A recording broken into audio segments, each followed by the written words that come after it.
Hello, good morning class. Today we are going to continue our third chapter of Indian politics, that is India's foreign policy.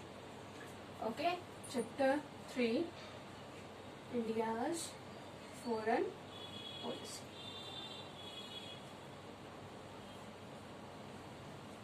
In this video we will study about the Kargil War. In our previous video we already studied three wars with the Pakistan. Okay, first one is 1948, second one is 1965, third one is 1971, and last one is Kargil War. It was fourth war with the Pakistan, that was 1999. Okay beta, in this video we will study about the Kargil war and the nuclear policy of the India. Okay, that कि कैसे India ने बेटा nuclear policy को accept किया, adopt किया, डिसआर्मामेंट को कैसे agree हुआ इंडिया, और आपने जो एनपीटी है, सीटीबीटी है, वो मतलब उन ट्रीटीज को लेकर इंडिया का क्या था वो सारा हम इस टॉपिक में रीड आउट करेंगे. Okay, now let's start our topic. First one is Kargil War. The Lahore Declaration seems to ease the situation, but very soon we saw Pakistan in its true colors. As we know that after the 1971, one treaty was signed between the India and Pakistan. Okay, and with this treaty, with this argument, agreement, beta, both the country will try to maintain peace in the border area. Okay, लेकिन पाकिस्तान ने जल्द ही क्या करना शुरू कर दिया, अपने colour दिखाने, अपने रंग दिखाने शुरू कर दिया, because the Pakistan military system is there. तो मिलिट्री सिस्टम जब बेटा ऑटोमेटिकली वहीं पे क्या है, एक डेमोक्रेटिक रूल नहीं है, तो then how the Pakistan will maintain the peace in the border area. ठीक है, तो जब उसमें ही क्या नहीं है, आपके उसमें ही आपके बेटा पीस नहीं है, तो वो कैसे दूसरी कंट्रीज के में पीस एस्टेब्लिश होने दे सकता है. और जैसे कि हमें पता है, we know that the relation of the India and the Pakistan. Okay, Pakistani troops captured Batalik, Kargil and Mushkoh ranges in Kashmir. First one is बेटा Batalik, second one is Kargil. It is the name of the place, beta, Kargil War. It is the name of place. That's why we say is that the Kargil War. And third one is Mushko. Mushko. ये बेटा क्या है? Three places. These are the three places. इन सारे places पे क्या किया, जो कहाँ है, where all the three places in the Kashmir. और जो आपका 1999 में जो कारगिल वॉर हुआ, वो इन्हीं थ्री प्लेसेस के बिहाफ पे हुआ था. कैसे? क्योंकि इन थ्री प्लेसेस को वो अपने अंडर क्या करना चाहता था, लेके आना चाहता था.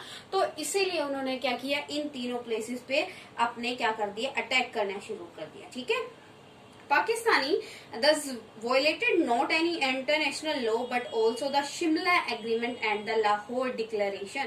Here, I tell you that the Shimla Agreement, it is very important agreement, and you have to understand this agreement because it is very important topic for you. Okay बेटा, शिमला एग्रीमेंट क्या था? General यहया Khan, general Shimla agreement, general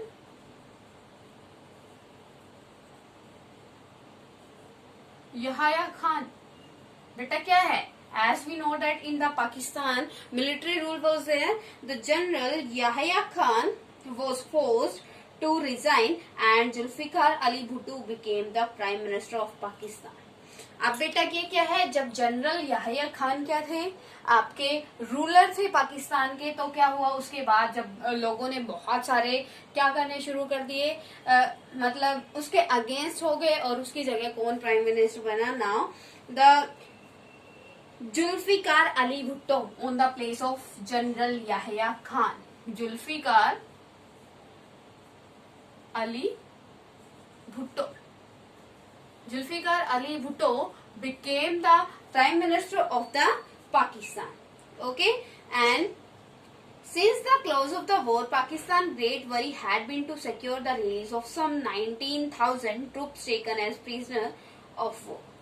बेटा अब ये क्या किया था, जब 1971 में आपका क्या हुआ था, वॉर हुआ था, तो उस टाइम पे who was the prime minister of India? Indira Gandhi was the prime minister of India. ठीक है, क्योंकि इससे पहले 1965 में कौन था? Who was the prime minister of India in 1965? वो Lal Bahadur Shastri, and at that time Pandit Jawaharlal Nehru. ठीक है, and in the 1971 when the Indira Gandhi was the Prime Minister of the India, then 90,000, कितना बेटा? 90,000 जो आर्मी ट्रूप्स थी वो क्या इंडिया के कब्जे में आ चुकी थी. As we already discussed in our 1971 war that the Indian Pakistan या Pakistani army surrender in front of the India. ठीक है, तो उस टाइम पे कितने आपके जो आर्मी थे, कितनी मिलिट्री थी जिसने सरेंडर किया बेटा? Approximate 90,000. 90,000 soldiers were there. Okay, and India also sought to improve her relation with Pakistan, as we know that India having India's foreign policy is the fraternity, brotherhood. Fraternity, भाईचारे वाली नीति है ना India की. तो India ने क्या किया? इंडिया ने उस टाइम भी उस फ्रेटर्निटी वाले, उस ब्रदरहुड वाली नीति को ही अडॉप्ट किया, एक्सेप्ट किया. ठीक है, तो उन्होंने क्या किया? इंडिया ने 19,000 जो क्या थे उनके ट्रूप से उनको क्या कर दिया? रिलीज कर दिया. ठीक है, why? What was the reason behind this? Because the India wants to make the good relation with Pakistan. Okay, and Srimati Indira Gandhi and Bhutto at last meet at Shimla and reached on agreement on 3rd July 1972. When the Shimla agreement was signed, beta, 3rd July 1972. Where? At Shimla. Shimla पे ये agreement हुआ, that's why it is known as the Shimla agreement. In the Shimla agreement who was there? Zulfikar Ali Bhutto, and from the India side Indira Gandhi was there, and they meet at Shimla, that's why it is known as the Shimla agreement. Okay, and the Shimla agreement underline that neither party shall seek to alter international frontier unilaterally. Second one, it rules out the intervention of third parties if any bilateral dispute.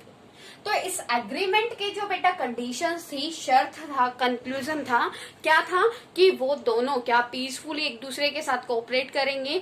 अगर if any dispute is there between the India and Pakistan, then the India and Pakistan will solve this problem with in peaceful manner बेटा. ठीक है, तो ये था आपका क्या जुल्फिकार अली भुट्टो और जनरल याहिया खान, जुल्फिकार अली भुट्टो एंड इंदिरा गांधी के बीच में जो क्या हुआ? Shimla agreement. The Shimla agreement was signed on 3 July 1972. Okay, and next one, इसमें क्या किया गया था बेटा? इसमें डिसाइड किया गया था कि जो आपका इंडियन आर्मी ने जितना भी एरिया पाकिस्तान का कंक्योर किया है, इंडिया उसको रिटर्न कर देगा, एंड जितना एरिया पाकिस्तान ने इंडिया का कंक्योर किया है, पाकिस्तान उसको रिटर्न कर देगा. ठीक है बेटा, it provided for progressive normalisation of relations between the two countries. Post and telecommunical links and trade and commerce relation were to be resumed. अब इसमें क्या किया गया कि both the country will improve their relation with the help of the trade. ठीक है, वो एक दूसरे के साथ क्या करेंगे? ट्रेड करेंगे, और ट्रांसपोर्ट सिस्टम की हेल्प से वो एक दूसरे की कंट्री में मूव कर सकेंगे. ठीक है, ये क्या हुआ था? शिमला एग्रीमेंट हुआ था व्हेन आफ्टर द 1971 वॉर. ठीक है, अब ये क्या हुआ? शिमला एग्रीमेंट में दोनों एग्री ने क्या, दोनों कंट्रीज किसके लिए एग्री हुई थी बेटा? Both the country were agree to make the good relation. Okay, and if any dispute is there, both the country will solve this problem with the help of मतलब UN principles, United Nation principles बेटा. And third one is they will improve their relation okay, वो सारा इसका क्या था बेटा, conclusion था। लेकिन ये जब ये होने के बावजूद भी in 1999 the Pakistan attack on the Batalik, Kargil and मैकमू, ठीक है, Mushkoh. Clear to everyone, it was the Shimla agreement.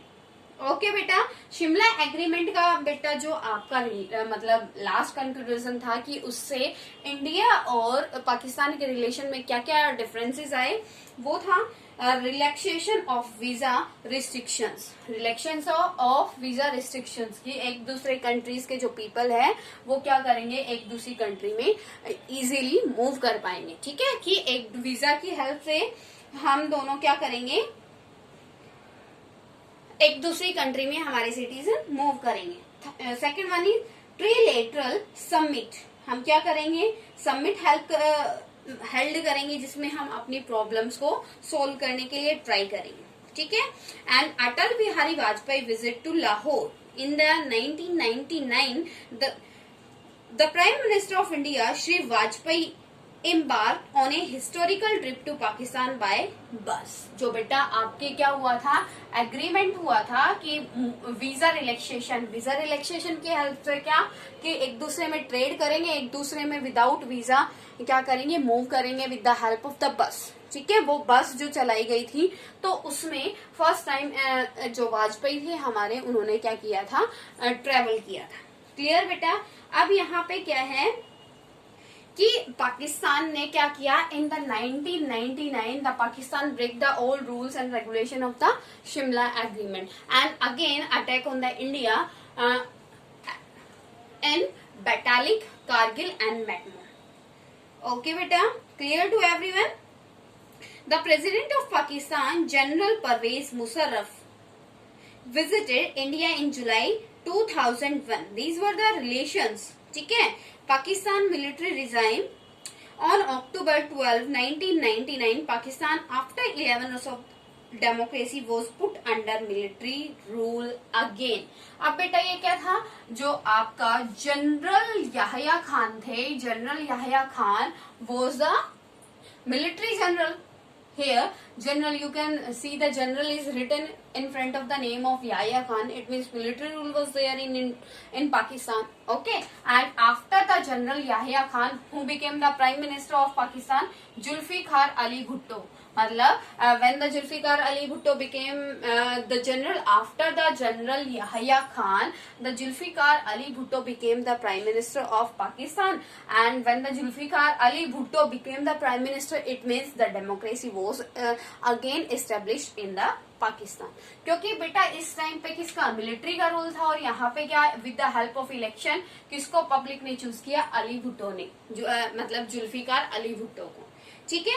तो अभी क्या है, वो 11 इयर्स के बाद, जुल्फिकार का जो टाइम पीरियड था उसके बाद किसको, बेटा आपका 11 इयर्स के बाद दोबारा से क्या हो गया, यहाँ पे डेमोक्रेसी क्या हो गई, ब्रेक हो गई, ठीक है। Why the democracy break? Because again the military rule was established in the Pakistan. Now who became the leader of the Pakistan? Beta, that was the, who was there? That was your Parvez Musharraf.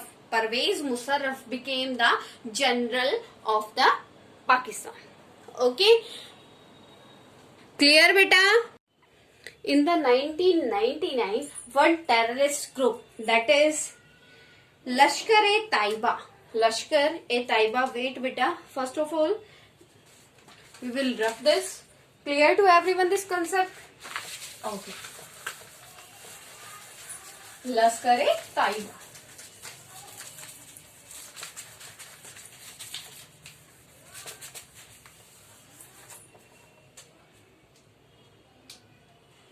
Lashkar-e-Taiba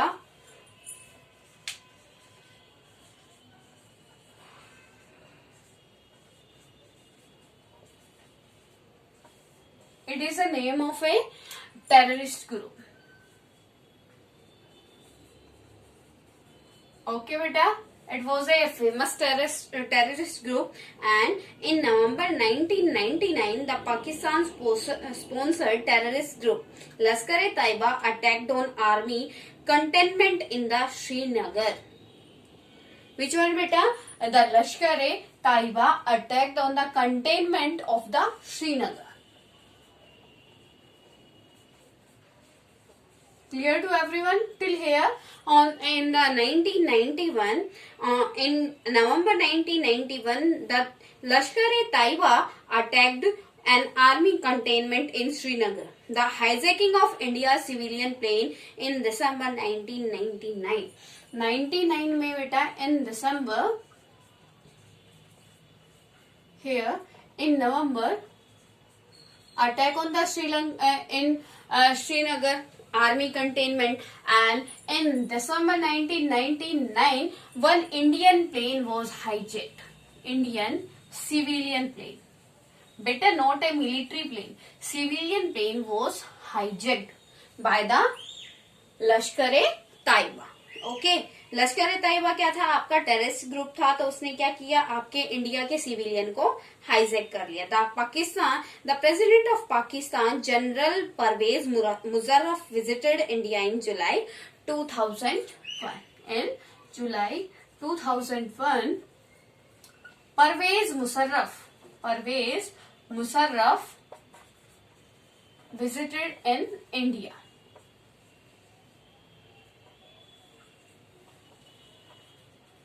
Why, beta?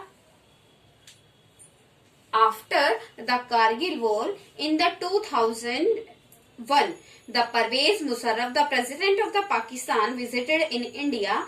The president had extensive discussion with Prime Minister Vajpayee, but the two sides could not arrive at an agreement. बेटा अब ये क्या हुआ? Kargil war में क्या हुआ? 2001 पे आपका in the 2001, the president of the Pakistan, that was Pervez Musharraf, and the prime minister of the India wants to sign a agreement, लेकिन कोई भी रिजल्ट नहीं आया उस एग्रीमेंट का। ठीक है। Later space antibiotics. A solemn commitment was given by the president of Pakistan in January 2004 not to permit any territory under Pakistan control to be used to support terrorism. In February 2005, India and Pakistan agreed to open the Srinagar Muzaffarabad bus service. अब बेटा क्या हुआ? जब ये Kargil war हुआ तो वो bus service जो कब शुरू की गई थी? In the 1972, the bus service was stopped, and in the 2004, the bus service was restarted. Okay, clear to everyone? ये बेटा क्लियर है कंसेप्ट सबको? अब है next one is India's nuclear policy and nuclear programs. Nuclear policy बेटा, as we know that the disarmament and the against of the imperialism is the main principle of the Indian foreign policy. Okay, and now we will study about the India's nuclear policy and nuclear program. In 1945, the America, as we know that why the countries are making the nuclear powers to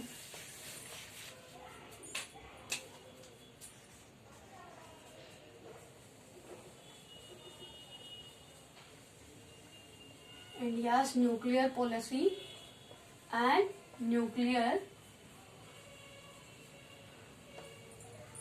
India's nuclear policy and nuclear program. तो बेटा India के क्या program है? As we know that and India believes in the peace. Okay, और जो India किस में believe करता है? पीस में बिलीव करता है. तो इंडिया की फॉरेन पॉलिसी भी बेटा किस चीज को लेकर है? पीस को लेकर है. As we know that India ने किसके ऊपर, जो बेटा आपका एनपीटी है उसके ऊपर साइन नहीं किया. But was the reason behind this? Because India says that this treaty is partial treaty. ठीक है. इन द एनपीटी ट्रीटी में क्या है बेटा? Non proliferation treaty. Non proliferation treaty क्या है बेटा, जो आपका क्या है, जो जिन कंट्रीज के पास क्या है आपके न्यूक्लियर वेपन्स है वो क्या करेंगी, उन कंट्रीज के पास न्यूक्लियर वेपन्स होंगे, लेकिन other countries will not make the nuclear weapon. The India says that it is the partial treaty, क्योंकि अगर आपको क्या करना है, if the world wants to make peace, if the world wants to establish the peace, then the international organisation have to ban all the treaties. Okay, here beta one question arises that what were the importance of the nuclear weapons and why the countries of the world wants to make the nuclear weapon. As we know that in the 1945 America dropped the nuclear bombs on Japan, Hiroshima and Nagasaki. Okay beta, with the help of the nuclear weapons America dropped the bomb on Japan. तो उसकी वजह से क्या हुआ था, result क्या निकला, उसने अपना डोमिनेंस शो किया। The America firstly show their dominance to the complete world. ठीक है, कब किया था, in 1945 when the America drop the nuclear weapon on Japan. ठीक है बेटा, अब ये क्या हुआ, जब सबको ये चीज रियलाइज हुई that nuclear weapon is very important thing. ठीक है, तो उसके बाद क्या हुआ बेटा, उसके बाद बहुत सारी जो कंट्रीज थी, as we know that in the 1945 USA and USSR were the two super powers. ठीक है, अब यूएसए के पास तो ऑलरेडी क्या था, न्यूक्लियर वेपन थे, तो यूएसएसआर जो था उसको भी न्यूक्लियर वेपन उसने भी क्या कर दिया, बनाना शुरू कर दिया। क्लियर बेटा, Japan surrendered and with that the world second war come to an end with the advancement of technology the nuclear weapon have became for more sophisticated. Okay बेटा, क्या था कि जो आपका यूएसए था, जब यूएसए ने ड्रॉप करके सेकेंड वर्ल्ड वॉर को क्या किया, एक सेकेंड वर्ल्ड वॉर को एंड किया। अगर उस टाइम पे यूएसए जापान के ऊपर न्यूक्लियर वेपन्स के थ्रू अटैक नहीं करता तो ये world war, second world war कभी एंड नहीं होता। रीजन क्या था, because the Japan eight that time the Japan having the same powers. ठीक है, अगर यूएसए उस टाइम जापान के ऊपर न्यूक्लियर वेपन से अटैक नहीं करता तो at present Japan super power होता। ठीक है, तो ये सेकेंड रीजन था बेटा। तो ये क्या है, जब यूएसए ने उसके ऊपर अटैक किया तो कंप्लीट वर्ल्ड को ये रियलाइज हो गया that nuclear weapons are very important for our safety. ठीक है, तो उसके बाद जो आपकी कंट्रीज है, बहुत सारी कंट्रीज ने like Britain, France and China also became the nuclear weapons after the 1946. ठीक है बेटा, तो आपका यूएसएसआर ने भी क्या कर लिया, न्यूक्लियर वेपन बना लिए। क्लियर, और आपके ब्रिटेन ने, चाइना ने, फ्रांस ने, उन सारी कंट्रीज ने भी न्यूक्लियर वेपन बना लिया। But the India doesn't want to make the nuclear weapon because at that time Pandit Jawaharlal Nehru was the defense foreign minister as well as the Prime Minister of India.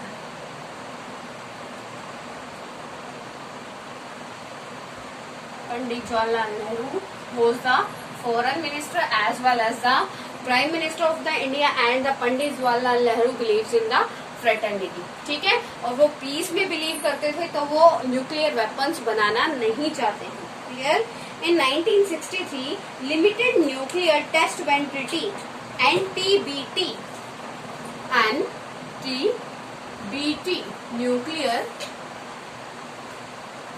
Test Ban Treaty, nuclear test ban treaty बेटा, NTBT क्या हुई, वो sign the nuclear ban proliferation treaty NPTP was signed in 1968। जो आपकी NTBT क्या थी, nuclear test ban treaty, it was signed in 1963 and NPT nuclear proliferation treaty, it was signed in 1968। Clear to everyone? तो ठीक है बेटा, इस पे तो जो एनपीटी है it is signed by the India, but NPT is not signed by the India. क्यों? मैंने आपको रीजन पहले ही बता दिया बेटा कि क्यों एनपीटी के ऊपर साइन नहीं किया, किसने? इंडिया ने। ठीक है, क्योंकि इंडिया के जो लीडर्स थे उनका मानना ये था कि एनपीटी जो ट्रीटी है it is a partial treaty. Okay बेटा, NPT was signed in 1968 by the United States, Britain, Russia as well as the 87 non-nuclear states. बेटा जो सुपर पावर्स थी who already having the nuclear weapons, they already signed on the NPT, and the other 87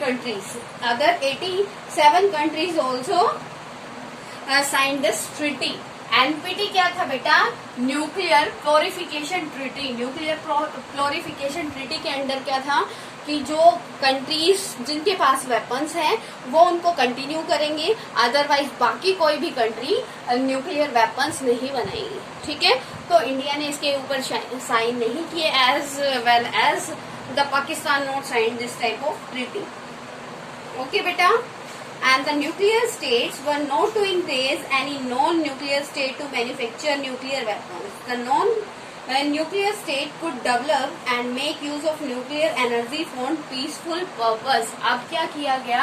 मतलब बाकी NPT treaty के under conditions क्या थी? जो आपकी कंट्रीज है उनमें न्यूक्लियर कंट्रीज क्या रखेंगी? अपने पास न्यूक्लियर वेपन्स रखेंगी, और new countries who is not having the nuclear weapons, if they wants to make the nuclear weapon, then they will use the nuclear weapons in maintaining the peace. ठीक है, तो उनका purpose क्या होगा? World में piece establish करना होगा, उसी के लिए वो न्यूक्लियर वेपन्स का यूज कर सकते हैं। ठीक है बेटा, the comprehensive test band treaty. Now we will study about the CTBT, comprehensive test band treaty.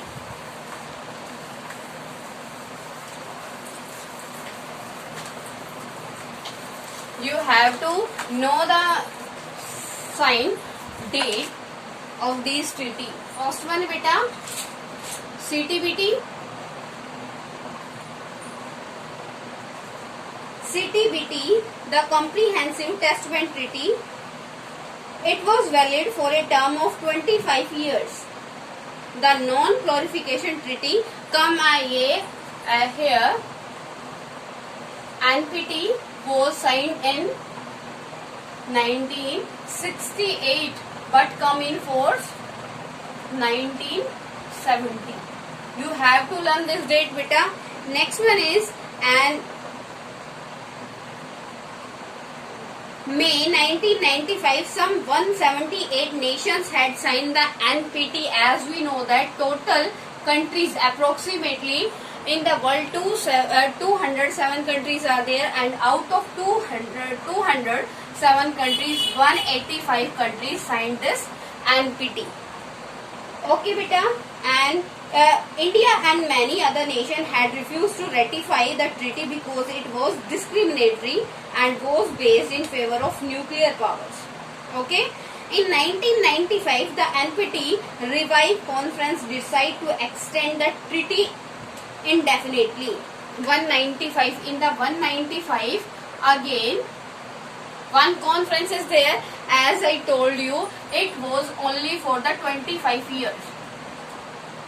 जो बेटा ये साइन किया गया एनपीटी पे, इसके एक एग्रीमेंट था कि जो एग्रीमेंट होगा ओनली कितने इयर्स के लिए है? Only for 25 years. After 25 years one summit was there. Okay, and this summit for the extending date. जो ये सबमिट किया गया था वो किस चीज के लिए था? डेट एक्सटेंड करने के लिए था. In this summit the nuclear weapons या nuclear powers wants to extend the limit of the NPT. ठीक है, नेक्स्ट बेटा CTBT, Comprehensive Test Ban Treaty was signed in 1996 after the second summit of the NPT. In the 1966. In the 1996. ठीक है, इसका जो summit हुआ NPT का second summit हुआ, उसके बाद क्या सीटीबीटी के लिए समिट हुआ और उसमें ये क्या किया गया, टेस्ट बैंड ट्रीटी के लिए एग्री हो गए वो लोग। By May 2000 some 187 countries had signed the comprehensive test ban treaty but India never agreed to sign it. ठीक है बेटा, clear to everyone about the NPT. NPT क्या था, non proliferation treaty. Non proliferation treaty क्या था, उसके conditions क्या थी बेटा, कि जो कंट्रीज हैं न्यूक्लियर वेपन्स वाली कंट्रीज हैं उनके पास वो वेपन्स एज इट इज रहेंगे, बाकी जिनके पास नहीं है वो क्या नहीं करेंगे, न्यूक्लियर वेपन्स को नहीं बनाएंगे। तो India denied to sign on this treaty because India says that it is a discriminatory or partial treaty. Okay, so with the help of these three treaties you can consider, you can imagine what is the foreign policy of the India and what is the nuclear policy and nuclear principles of India. ठीक है बेटा, but on May 18, 1974 India conducted its first nuclear test. When beta, on 18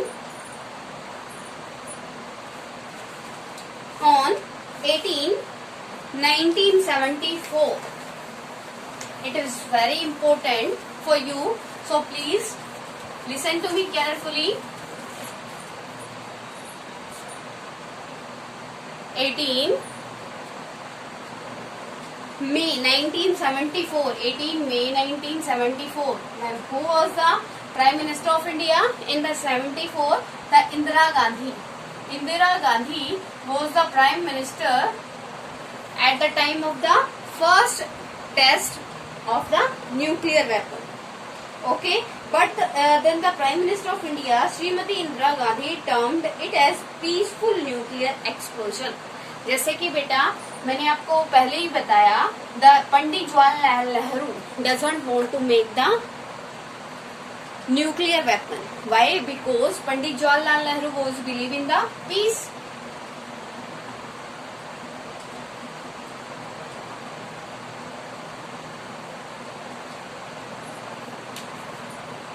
वो किस में believe करते थे बेटा? Piece में बिलीव करते थे. लेकिन here one more point is there in NPT. NPT की कंडीशन क्या थी बेटा? We want to make the nuclear weapon but only for maintaining the peace in the world. ठीक है, कि हम क्या कर सकते हैं, न्यूक्लियर वेपन्स बना सकते हैं, लेकिन किसके लिए? सिर्फ वर्ल्ड में पीस मेंटेन करने के लिए. ठीक है, तो इंदिरा गांधी ने इसी चीज को क्या रख के, इसी चीज को बेस बना के अपना फर्स्ट न्यूक्लियर क्या किया बेटा? फर्स्ट न्यूक्लियर टेस्ट किया. एंड इंडिया ने one 18 May 1974. Okay, the Vajpayee government conducted first 5 nuclear test at Pokhran in 1998. In 1998, where Pokhran. At that time, ये Vajpayee was the Prime Minister of India. In the time period of the Vajpayee, our Indian government test another 5 nuclear weapon in the India in 1998. Where beta? In Pokhran. It is very important incident for the India. 3 on May 11 and 2 on May 30. अब ये क्या बेटा? 5 किए गए थे ना in 1998 में. 5 nuclear weapons were tested in India. 3 on, जो 3 आपके न्यूक्लियर वेपन्स थे वो कब किए गए थे? 11 मई को एंड 2 13 में. Clear to everyone? It was the nuclear weapon policy of the India. And after this, Atal Bihari Vajpayee declared India is now a nuclear weapon state. Pakistan followed the suit, and its immediate impact was that America imposed serious economic and military sanction against India and Pakistan. जैसे कि बेटा, as we already studied about the CTBT and the NPT, the nuclear weapons countries wants to impose the limitations on the India and Pakistan country or states, you can say. Why? Because the superpowers doesn't want to improve the condition, the military condition of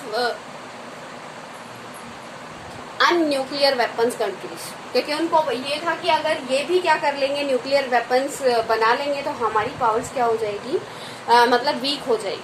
ठीक है, तो इसी का result क्या रहा, in 2000 the America oppose the Indian foreign policy and break their economic relation with the India and Pakistan. Clear to everyone? It was the nuclear weapons policy of the India. If any problem to anyone in this concept, then you can ask me, beta. Okay.